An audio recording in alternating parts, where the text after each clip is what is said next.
Hi, my name is Miguel from the Mobile Mechanic 757.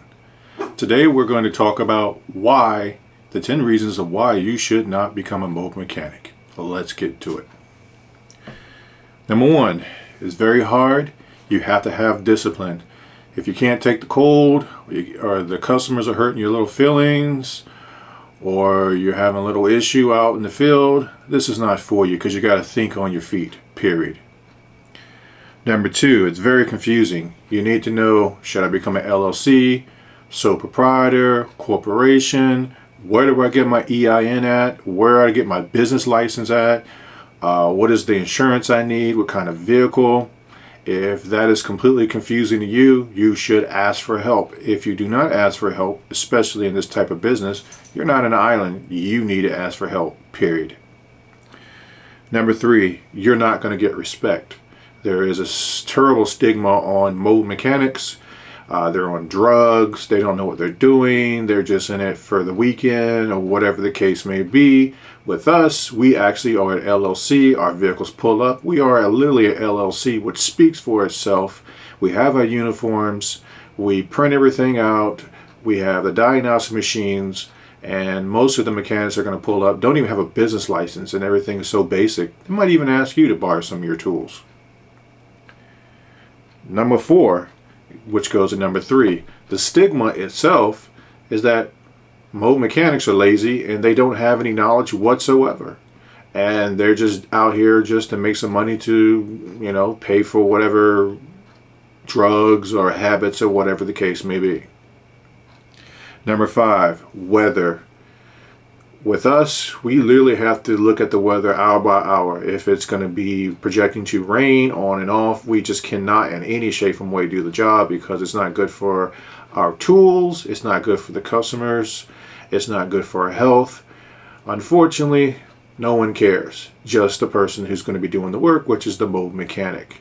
And yes, Weather Channel and Wavy TV10 is my best friend.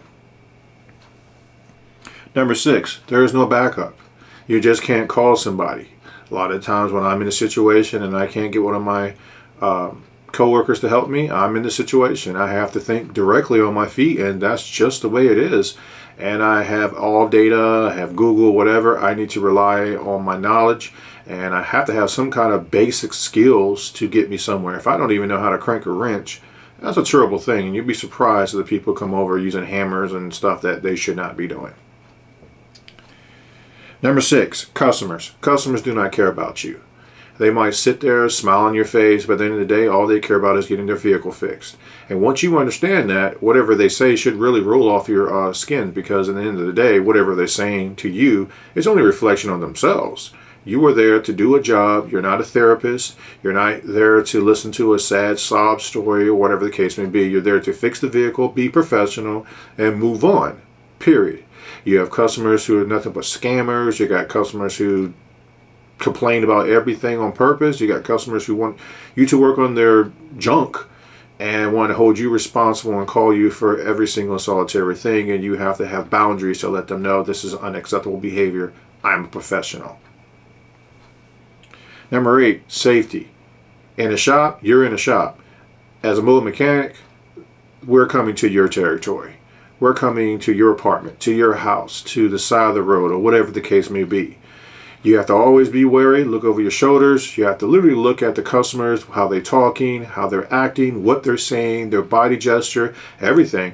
I study a person within 5 minutes. I can figure out what kind of person you are and if I'm going to be able to deal with you or not. And there are some customers who are completely just unrealistic and difficult, and that's just how they like to do things in life.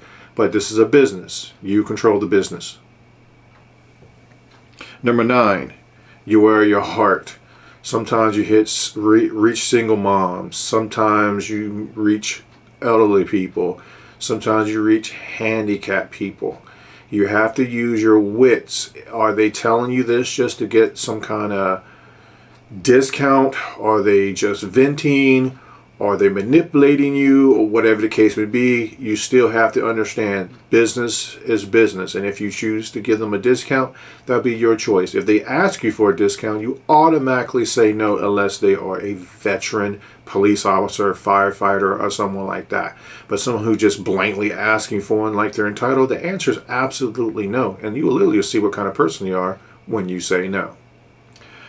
Last but not least, knowledge. I had somebody ask me literally, what's so good about you? Why can't you just go to YouTube? And I want to laugh at this person because I've been doing it since 1992 in the military and also in the civilian sector.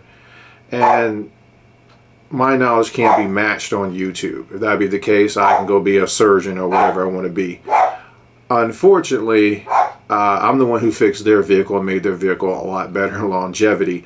But they don't understand though all the knowledge you got to put through this, and they don't think you know anything. You think you're just stupid, and they want to tell you about somebody else how it should be done, or how YouTube said, or how my cousin, or how about here, take this third-party phone call and listen to them. They're a master mechanic. My thing is, if you know this so much, why am I even here? Point blank. So if you like this video, please like and subscribe, hit that bell button, and I will keep rolling these videos out, and I will put out a video on why you should be a mobile mechanic like I have been for years and making excellent money. Have a great day, and remember, you are awesome. There is no competition because you are awesome.